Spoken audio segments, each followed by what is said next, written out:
Dzisiaj w odcinku. Po mszy parafianie znajdują nieprzytomnego proboszcza. Z zakrystii znika również taca z pieniędzmi i złoty kielich. Nasz kielich? No, może to świętokradztwo. Do akcji wkracza emerytowany policjant. Niech ja tylko dorwę tego gówniarza. Poznaje pan? Poznaję albo i nie poznaję. Nie chce ci służyć dom przy po tym, co zrobiłeś? Słucham? Podejrzanych jest wielu. Czy Januszowi uda się znaleźć prawdziwego sprawcę? Słyszałem, że niedawno wyszedł pan z więzienia. Przejrzałem już nagrania. Beze mnie? No nie mogłem się doczekać. Rozwiązanie zagadki może być dla mieszkańców szokujące. Nie uwierzy pan.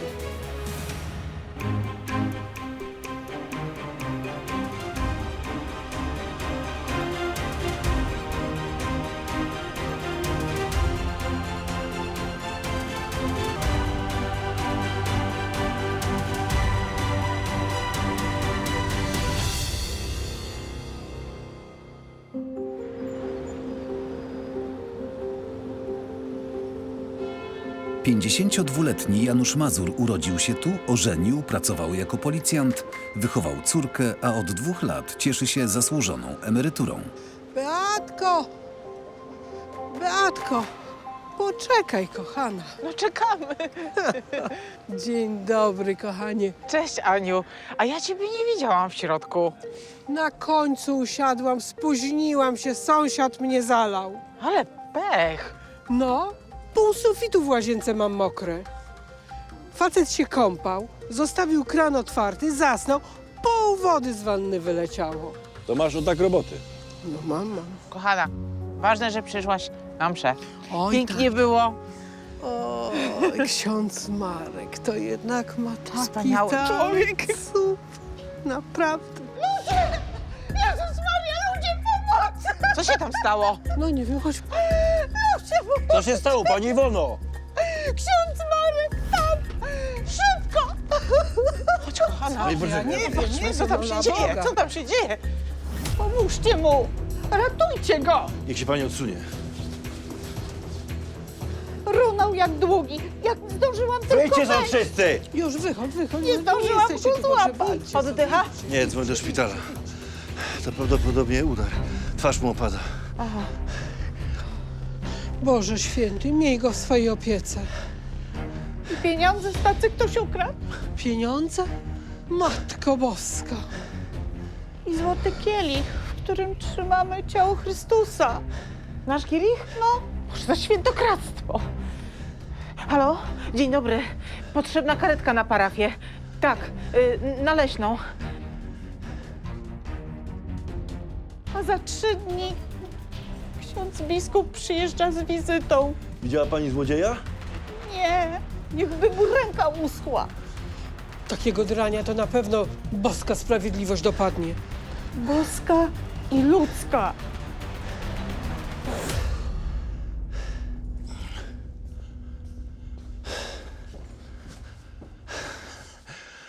Strasznie się zmęczyłem, ale na całe szczęście udało mi się przywrócić księdzu krążenie. Mam nadzieję, że przeżyje, bo wszyscy go tu lubimy i szanujemy. Przyjechał na parafię, kiedy byłem nastolatkiem, więc znamy się już kopę lat. Wyremontował w tym czasie kościół. Robi zbiórki charytatywne. Złoty człowiek z niego.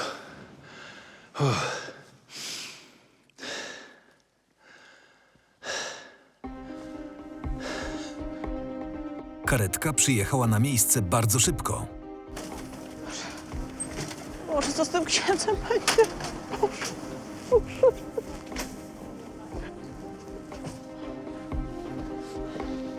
Mogę z wami jechać? Niestety nie. Nie chcę, żeby ksiądz sam został. Proszę, bądźcie ludźmi. Dobrze, proszę wsiadać. Co z nim będzie? Odwalił pan kawał dobrej roboty, więc jesteśmy dobrej myśli. Robiłem, co do mnie należało. Wspaniały byłeś, kochanie. Od lat powtarzam, że każdy obowiązkowo powinien mieć kurs pierwszej pomocy. Później coś takiego się dzieje, wszyscy są tak sparaliżowani i nie wie, co ma robić. Ty nie stoisz, mój bohater. Myślicie, że złodziej jest wśród nas? Może być, rzeczywiście. Moim zdaniem To musi być ktoś z parafian. Nikogo obcego na mszy nie widziałam. Ale jak tak można pieniądze Pana Boga ukraść i jeszcze święty kielich do tego? Co on ma w tej torbie? Kto? Adaś? No, To starszy syn Janiszewskiej, naszej krawcowej. A o co ci chodzi z jego torbą? nie z torbą, tylko co ma w torbie. Ej, młody, stój! Zaczekaj, stój! Mojemu mężowi wydaje się, że cały czas jest czynnym policjantem i do tego młodzieniaszkiem, który może biegać za przestępcami. A umówmy się szczerze, on już raczej nie jest w stanie nikogo dogonić. Po co pobiegł za tym chłopaczkiem? Sam chce paść bez życia jak nasz ksiądz? Ucieczka ministranta mocno zaniepokoiła Janusza. Mężczyzna wciąż się zastanawia, czy chłopak ma coś wspólnego z kradzieżą i udarem księdza proboszcza. Ojej, marchewka z jabłkiem? Moja ulubiona surówka. A, wiem, kochanie, że lubisz, to ci utarłam. Kochana jesteś, mamuś, dziękuję. Jedną cię mamy, to jak przyjeżdżasz, chcę ci dogodzić. Dziękuję. Przyjeżdżałabym częściej, ale siedzę w tej robocie do późna, a w weekendy czasem jestem tak zmęczona, że się nosem podpieram. Ale powiedz mi, dobrze ci w tej Warszawie? Dobrze. Trzeba by się przyjrzeć temu młodemu, nie? A ja jestem pewien, że on w tej torbie miał kielich, no tak inaczej by nie uciekał. A o czym ty znowu mówisz? Przeprowadzę śledztwo i dowiem się, kto za tym stoi. Ty miałeś to zostawić policji. Proszę cię. A ja to niby kto? Emeryt. No ale policyjny. Czynni policjanci mają o wiele więcej innych spraw na głowie, a nie takimi pierdłami się zajmować. Masz przestać ganiać za tymi przestępcami. Rozumiesz? Jak nie masz co robić, to bardzo proszę. Dawno mi obiecałeś remont łazienki. Wiem. Daj mi jeszcze jeden. No ale wiesz, że nic z tym nie robisz. Masz czas w sobotę w następnym tygodniu? Proszę bardzo, pojedziemy do centrum kafelkowego, tylko najpierw znajdę sprawcę tej zbrodni w biały dzień. No ale ty to zostaw chłopakom sprawnym, takim, którzy mogą biegać za przestępcami. Ja się o ciebie boję. Bo jeszcze ci krzywdę jakiś zrobi. Jaką krzywdę? Mi? Tak, przypomnę ci to postrzelenie. Pamiętasz? Cały rok na rehabilitację chodziłeś. Do tej pory ci strzyka w kolanie. Przesadzasz tam. Przesadzasz? Marysia, powiedz coś ojcu. Mama ma rację. Świetnie. Dwie baby przeciwko mnie. Tak, proszę cię, zostaw to, uspokój się. Mam już dość tego waszego gderania. Idę po ciasto.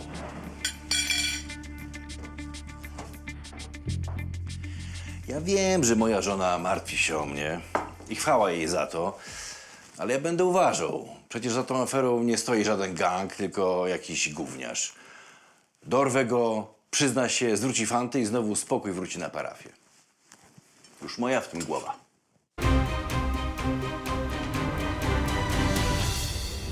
Po przerwie były policjant postanawia śledzić ministranta.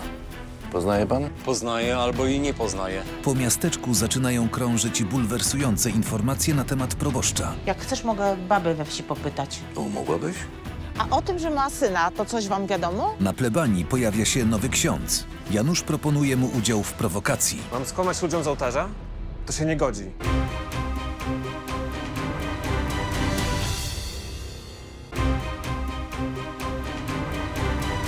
Przed przerwą w miasteczku dochodzi do tragedii.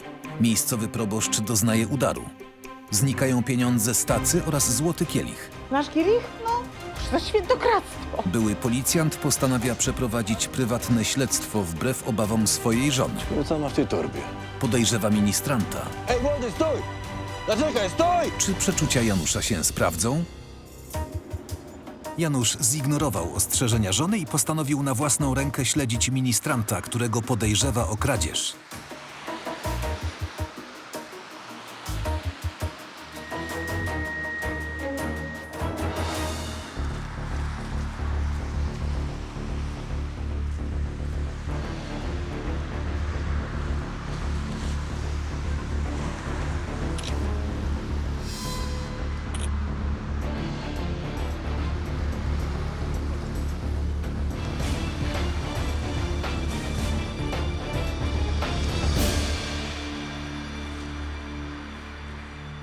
Młody wszedł do lombardu.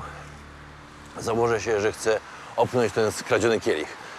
Mógłbym tam wpaść, ale nie chcę go spłoszyć. Dlatego zaczekam chwilę. Najważniejsze w pracy terenowej policjanta jest opanowanie, czujność i zimna krew. Janusz zaczekał, aż ministrant wyjdzie z lombardu. Liczy, że dowie się czegoś więcej od właściciela. Dzień dobry. Witam. Czego pan szuka? Sprzęt grający dla dzieciaka, bransoletka dla małżonki, pierścionek dla kochanki. Mam tu sporo cacek, srebrne, złote, no i niedrogo. Czego chciał ten chłopak? Jaki chłopak? No ten, który był przed chwilą. Był tu jakiś chłopak? Nie przypominam sobie. Widzę, że u pana kiepsko z pamięcią. Poznaje pan? Poznaję albo i nie poznaję. Słyszał pan o RODO? Ochrona danych osobowych w Lombardzie też obowiązuje. Przestań sobie pan robić jaja, dobra? Może pan mnie nie zna, ale jestem byłym policjantem i jeszcze w dalszym ciągu mam układy w komendzie.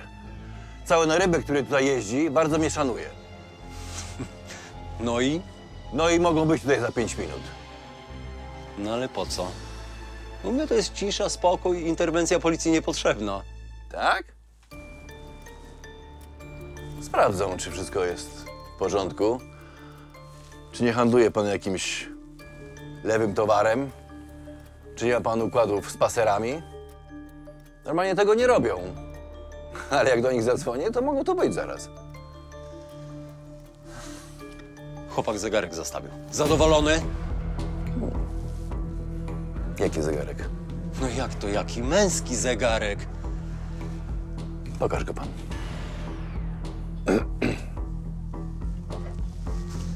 Chłopak ostro się targował. 300 za niego dałem. Co, zwędził komuś? A mówi, że od wujka dostał. Tak, jasne. Rekwiruję go. No ale jak to? Ja mu od razu za niego zapłaciłem, panie. Panie, to jest najważniejszy dowód w sprawie i musi być u mnie. W jakiej znowuż sprawie? Dowie się pan w swoim czasie. Do widzenia. Do widzenia. Dobrze znam ten zegarek. Na bank należy do księdza Marka. To Beata go kupowała od wspólnoty parafialnej na jego urodziny. A teraz wylądował w Lombardzie. Niech ja tylko dorwę tego gówniarza. Janusz liczył, że zastanie ministranta w kościele. Za godzinę ma się odbyć msza, którą poprowadzi gościnnie ksiądz z sąsiedniej parafii.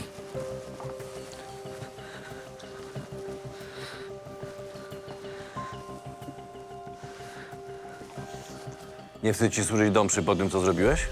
Słucham? Nie udawaj Greka. Ukradłeś zegarek, na który twoja własna matka też się składała. Nie pomyślałeś, co się stanie, jak ksiądz Marek umrze? Ale ja mu nic nie zrobiłem. To nie przeze mnie ten udar miał. Akurat. Jak wchodziłem na zakrystię, ksiądz Marek już leżał bez życia, a pani Iwona wydzierała się przed kościołem. Ja faktycznie wykorzystałem moment, żeby zwinąć mu ten zegarek, ale nie zrobiłem nic więcej. Słowo. Myślisz, że ktoś ci w to uwierzy? Gdzie jest kielich? Nawet go nie dotknąłem. Pieniędzy tacy też nie. Bałbym się, że piorun mnie trafi jako kara boska. A ja myślę, że jest u ciebie w domu i zaraz zadzwonię do twojej matki, żeby go poszukała. Błagam pana, matka mi nogi z dupy powyrywa. Ja tylko wziąłem ten zegarek, bo ksiądz Marek mi go kiedyś obiecał. Wiem, głupio zrobiłem. Chyba sam diabeł mnie podkusił. Dobra, a gdzie są pieniądze z tacy, co? Nie wiem, ale na zakrystii był wtedy dziwny chłopak. Dziwny. I po takim opisie mam go znaleźć, tak? Był trochę starszy ode mnie, ale wysoki. Chudy bardzo i kręcone ciemne włosy. Wie pan, kogo on mi przypominał? No kogo? Księdza Marka. Co ty gadasz? Babcia katuje mnie oglądaniem albumów. Pokazywała mi niedawno zdjęcia ślubne rodziców. Udzielał im go ksiądz Marek. I ten chłopak wyglądał jak on. Od razu sobie pomyślałem, że to może jego syn. Terefere. Ale naprawdę, nie zna pan plotek? Ludzie cały czas gadają, że nasz ksiądz proboszcz zrobił jakiejś babce syna wiele lat temu. Może to był jego dzieciak. Przyszedł sobie po alimenty. Słuchaj, no. Ty się tak nie wymądrzaj, co? A te pieniądze za zegarek to lepiej daj na tacę. I módl się o odpuszczenie grzechów. Dobrze, przepraszam. Mógłbym go jeszcze bardziej docisnąć, ale wydaje się, że mówił prawdę. Patrzył mi prosto w oczy, a nie w podłogę, a to zawsze na wiarygodność człowieka rzutuje. No, ale jeśli nie on, to kto? W tego nieślubnego syna księdza nie wierzę nic a nic. Ale zbadam tę sprawę. W drodze powrotnej z kościoła Janusz wstąpił do warzywniaka i zrobił drobne zakupy. Proszę, kotek. O. To od łodygowej. Polskie? No nie, w środku zimy hiszpańskiej. Ale mówi, że też przepyszne. A co ty właściwie tak od rana gdzieś ganiasz? Po bazarze? Słuchaj, a czy ty może słyszałaś plotki o naszym księdzu proboszczu? Jakie plotki? No, że ma syna? Ludzie różne rzeczy gadają. Czyli słyszałaś. Coś mi się obiło o uszy. Jak chcesz, mogę baby we wsi popytać. Będą wiedziały. O, mogłabyś? A ja wiedziałam, że te pomidory to jednak nie były tak bezinteresownie. Dobra, dowiedz się co i jak, a ja jeszcze jutro sprawdzę inny trop. Janusz, od sprawdzania tropów jest policja. A ja to niby kto? Słuchaj, nie wracajmy już do tej rozmowy, dobrze? Kobieto, ksiądz w śpiączce leży, tak? Nie wiadomo, co z nim będzie. Ja mam tak to zostawić? Dobra, nie zostawiaj, ale proszę cię, uważaj na siebie, dobrze? Bo jak ci się coś stanie, to się wścieknę. Czyli pomożesz popytać sąsiadek? Pomogę. Wiedziałem, że lubisz kryminały. Na papierze, nie w życiu. Dobra, dobra. Moja Beatka do plotkar nie należy, ale kobiety z miasteczka znają ją i lubią i na pewno chętnie jej wypaplają, o co chodzi z tym synem księdza. Ja jeszcze nie wiem, co mam o tym myśleć. Mam mętlik w głowie. Mogłabym się denerwować, wściekać, wkurzać. Dawać mu szlaban na wyjścia z domu, bo ryzykuje. Ale wiem, że nie byłby wtedy szczęśliwy. Dopóki nie złapie przestępcy, nie odpuści. Ale tak pomyślałam sobie, że właściwie może to jest lepsze hobby niż wystawanie pod sklepem z kolegami, pod budką z piwem. Beata wzięła sobie do serca prośbę męża. Z samego rana wybrała się na pobliski bazarek, gdzie najłatwiej usłyszeć plotki. A, dzień dobry! Cześć Beatka, na zakupy? Bigosu chcę nagotować. Słyszałam, że u Halinki kapusta najlepsza. Czy ja wiem? Dziwny posmak ostatnio miała. Oj, Elka, dla ciebie to wszystko zepsute jest. Bo chemię nam do wszystkiego pakują. A słyszałyście, że ksiądz Marek to w śpiączce jeszcze leży? Niestety. A o tym, że ma syna, to coś wam wiadomo? Syna? Ksiądz Marek? No słyszałyście coś? No nawet jakby mu się trafił, to i tak by się nie chwalił. No a co ludzie gadają? Różne rzeczy. Dziewczyny, on to przystojny był za młodu. Dziewczyny się za nim uganiały. Niejedna głowę dla niego straciła. Tak szczerze wam powiem, że sama do niego wzdychałam, jak do nas na parafię przyjeżdżał. No dobra, dziewczyny, ale czy któryś dziecko zrobił? A co ty się tak nagle tym interesujesz? Bo tak sobie pomyślałam, że jeśli te plotki to prawda, to może on, ten syn, te pieniądze z zakrystii ukradł.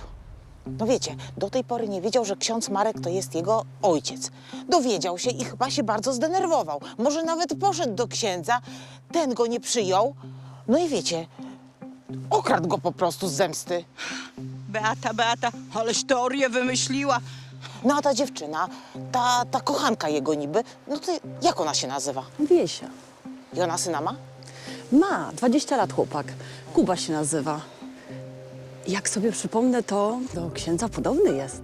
Najważniejsze teraz to, żeby ksiądz Marek się obudził. Jak się obudzi, to może powie, kto pieniądze zwinął. A kto wie, może go nawet widział. Może. Dobra, Beatka, musi już lecieć. Pa.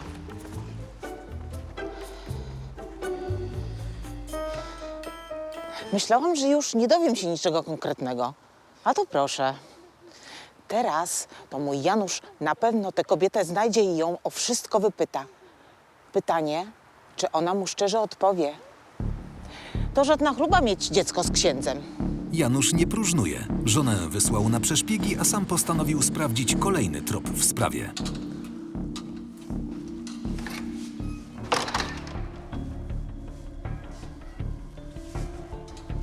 Dzień dobry. Dzień dobry. Bartek, zgadza się? Tak, znamy się? Podobno ksiądz zlecił ci prace remontowe tutaj.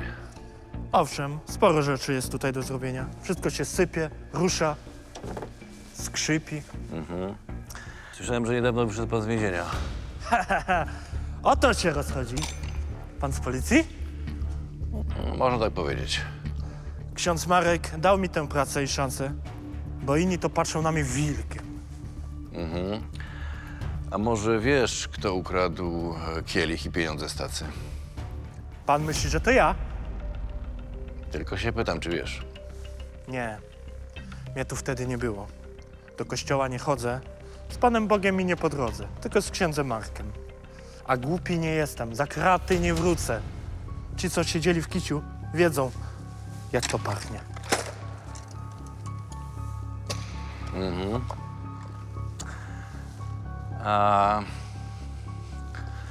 A może ktoś tu się kręcił? Widział pan kogoś podejrzanego?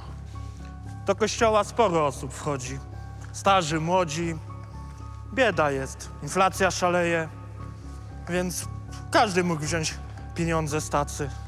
Żal mi księdza Marka, bo się zdenerwował i udaru dostał. A to dobry człowiek jest. Zbyt dobry. Za bardzo ludziom ufa. Znowu pan do mnie pije. Więc powiem ostatni raz. Kobietę mam, głupi nie jestem. Cudzych pieniędzy nie ruszę, skoro mogę swoje zarobić. Jakby coś ci się przypomniało, Tak, wiem. Pójdę na policję i powiem.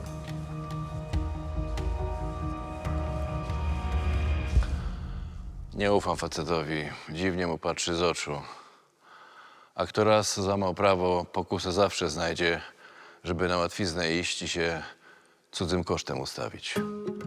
Po rozmowie z Bartoszem Janusz szybko wrócił do domu. Był ciekawy, co słuchając plotek ustaliła jego żona. No i co? Dowiedziałaś się czegoś?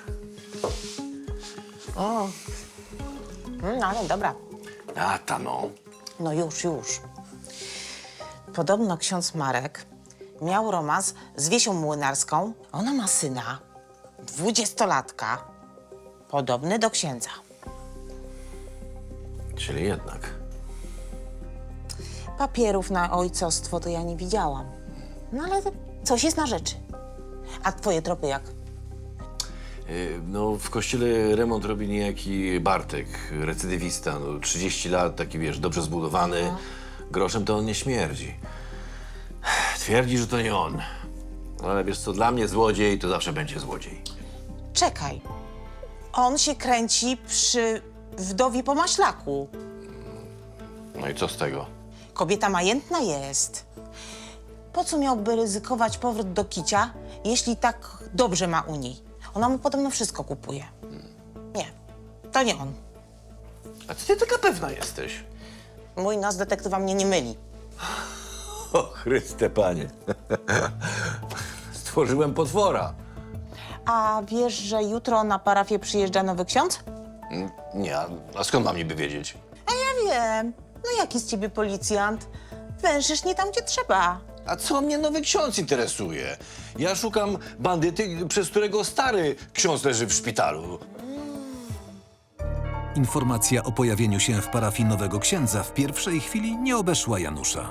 Po przemyśleniu mężczyzna doszedł jednak do wniosku, że zastępca proboszcza może mu się przydać.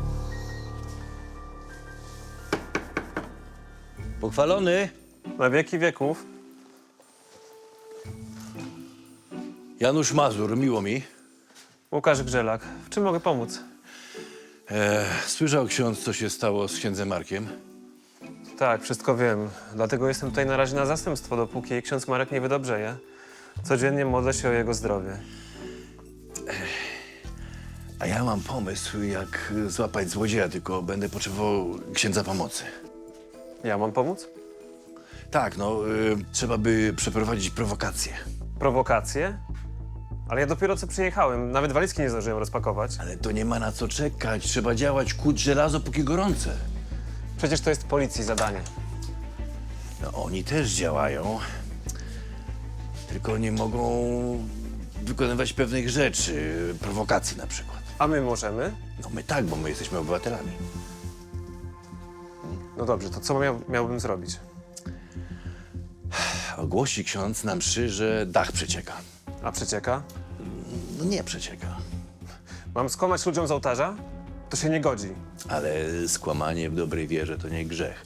Ogłosi ksiądz na mszy, że potrzeba pieniędzy na renowację dachu, że liczy na duże składki, a za kilka dni ogłosi, że się zebrała niezła sumka.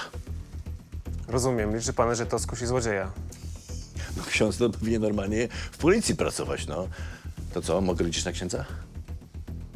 Mam inne wyjście? No wyjścia zawsze są dwa, ale to moje jest lepsze. To się musi udać.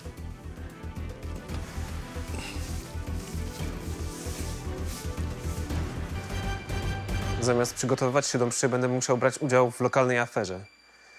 Nie tak wyobrażałem sobie posługę w tej parafii. W nocy miałem sen i rozwiązanie samo do mnie przyszło. Przestępcy lubią wracać na miejsce zbrodni, a jak w grze są duże pieniądze, to sprawca na pewno się na nie skusi. Janusz cieszy się, że zdobył zaufanie nowego księdza, który podczas mszy poinformował wiernych o przeciekającym dachu kościoła. Proszę księdza, a może by tak zbiórkę wśród parafian zrobić? Aniu, to świetny pomysł. Nasi parafianie, proszę księdza, to cudowni ludzie. Na pewno chętnie się dorzucą. Nie będę was angażował, macie rodziny, pracę. Lepiej powiedzcie tym, których dzisiaj nie było, że mamy taką inicjatywę, żeby przyszli do kościoła, dali na tacę. Każdy grosz się liczy. Może do kawiarni byśmy poszli? Ciasto jakiegoś do domu byśmy wzięli? Dobry pomysł. Chodźmy. Czekaj, muszę z Anią pogadać o tym zalaniu. Daj mi minutkę. Dobra, okej. Ksiądz Łukasz pięknie się sprawił. Jak mówił o tym przeciekającym dachu, to aż sam głowę do góry podniosłem sprawdzić, czy mi coś nie kapnie. Jeżeli bandyta jest wśród parafian, to już pewnie kombinuje, jak capnąć te pieniądze z tacy, a to ja go capnę na gorącym uczynku.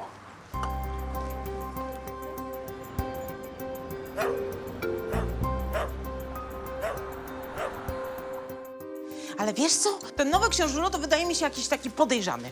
Podejrzany? Dlaczego? No, bo zobacz, znowu forsę zbiera na dach, a przecież ten dach to niedawno był remontowany, jakieś 5-6 lat temu. No, ale widocznie znowu przecieka. No słuchaj, to trzeba się odezwać do firmy remontowej, poprosić, żeby naprawili w ramach gwarancji. No co to jest za fuszerka? No, znowu zbierać od wiernych pieniądze. Ja ci powiem, że odezwę się do gospodyni proboszcza, poproszę ją o dokumenty i sama zadzwonię. Nigdzie nie będziesz dzwoniła. To jest po prostu podpucha. Aha, no właśnie mówiłam, że on te pieniądze znowu zbiera, bo jest jakiś podejrzany. Nie jest podejrzany, tylko dogadany ze mną, żeby złodzieja zwabić. Taka policyjna prowokacja. Janusz, co ty wymyśliłeś? Nic nie wymyśliłem, no bo prosta sprawa. Nie udało się złapać złodzieja, to trzeba po prostu go sprowokować, żeby wykonał kolejny ruch. A co ty myślisz, że ten cwaniak to będzie taki naiwny i da się znowu sprowokować? Beata, chciwość ludzka nie zna granic, a przy okazji jeszcze rozum odbiera. No. No, Zbyszek? No co tam się dzieje? No. Mój mąż całkiem nieźle to sobie wykombinował. Lata pracy w policji nie poszły na marne.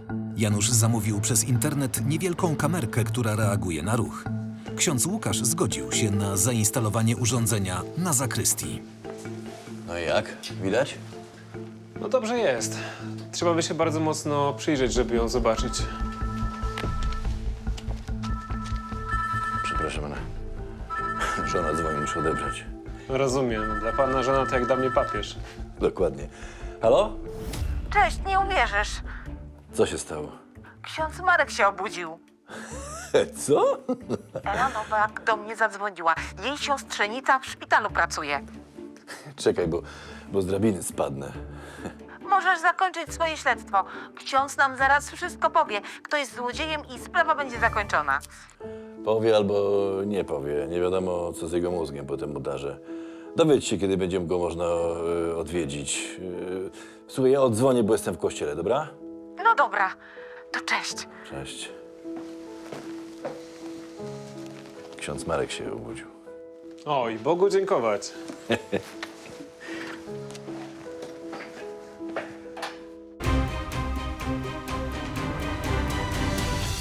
Po przerwie. Kto okaże się sprawcą przestępstwa? Mieszkańcy miasteczka będą zszokowani. Gdyby ksiądz się dowiedział teraz, że tak się tutaj nawywijało, to by drugiego udaru dostał z nerwów.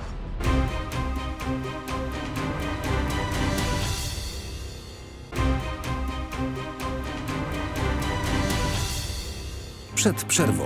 Miasteczko żyje wydarzeniami na plebanii. Janusz, emerytowany policjant, postanawia niezależnie od policji rozwiązać zagadkę napadu i kradzieży w kościele.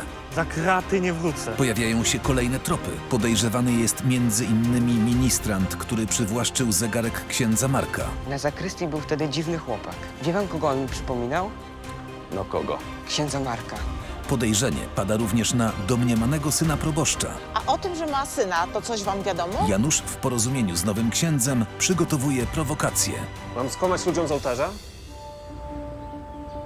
Beata była dzisiaj w szpitalu z 2 innymi parafiankami. Odwiedziły księdza Marka, który w końcu poczuł się lepiej. No i co?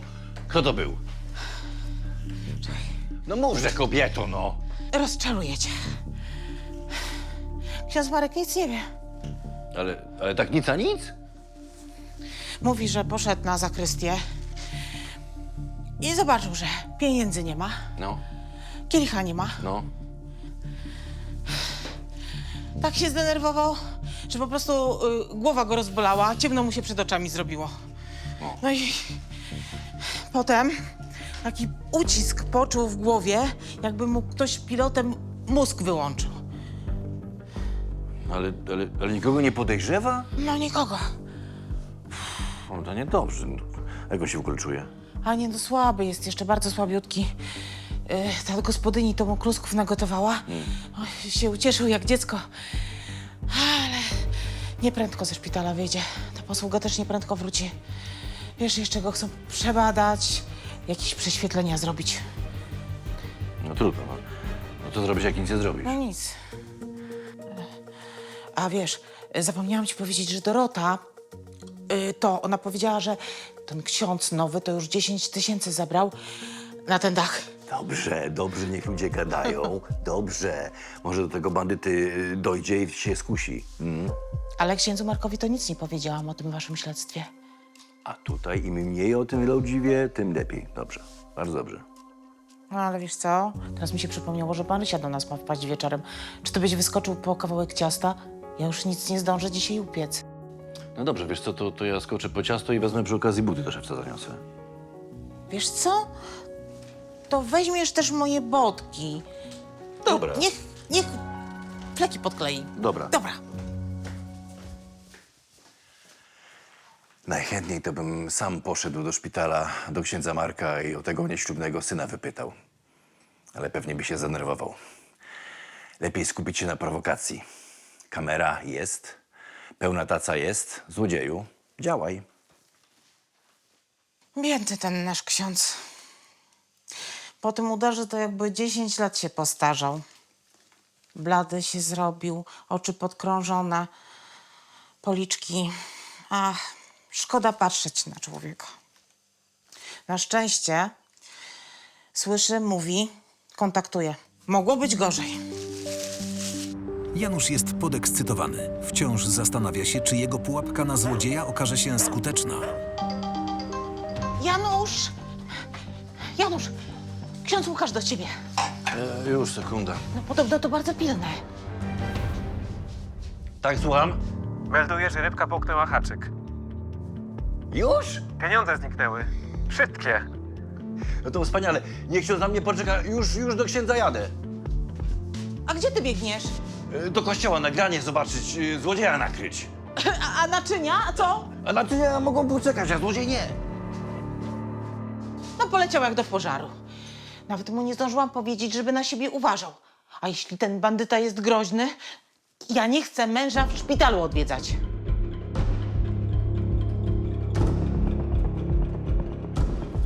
Przejrzałem już nagrania. Beze mnie? No nie mogłem się doczekać.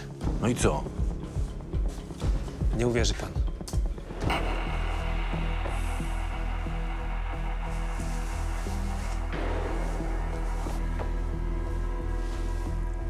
Nie. Pani Iwonka? Też nie mogłem uwierzyć. Ta poczciwa kobiecina? Ja, ale numer. No, dobrze się maskowała, trzeba przyznać.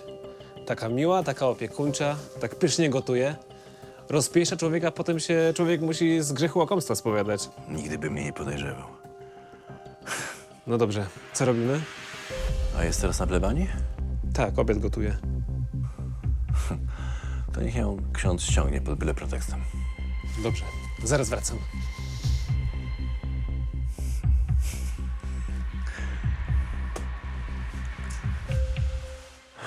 Przecież pani Iwonka od lat gotuje i sprząta księdzu Markowi. Zawsze była wpatrzona w niego jak w obrazek, a i on dobrze ją traktował. A ona go okradła. Nas wszystkich okradła. Nie wstyd jej? Dzień dobry.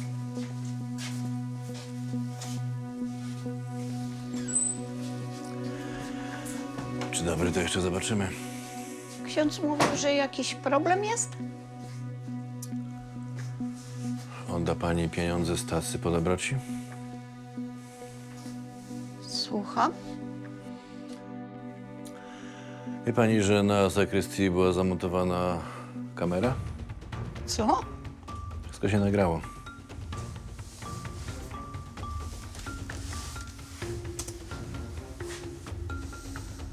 Matko Boska. Matka Boska, nic tu pani nie pomoże. Zaraz przyjdzie policja. Błagam, nie wydawajcie mnie. Ukradła pani kościół. Na co pani były potrzebne te pieniądze? Na gry. Na co? Zaczęłam grać w karty w internecie. W pokera. Co pani mówi? To było jakiś rok temu. Nudziło mi się wieczorami. Ksiądz Marek pozwolił korzystać ze swojego komputera. Na początku wygrywałam 100, 200, 500 zł. Kupiłam sobie nowe buty, kurtkę. A potem karta się odwróciła. To ile pani przegrała? Na początku niewielkie kwoty. Podbierałam z tacy. Jak się odkułam, to grałam i grałam. Czasami do 3 i do 5 nad ranem. Jezu. Ksiądz Marek wiedział o pani nałogu? Nie no, skąd? Przegrałam wszystkie oszczędności. Sprzedałam biżuterię. Nic już nie mam. Mhm. A złoty kielich? W Lombardzie. Świętokradztwo, no. Wiem, też mi wstyd. I te plotki o nieślubnym synu księdza, to też ja. Namąciła pani. Oj, namąciła. I co teraz będzie ze mną? Sąd będzie decydował.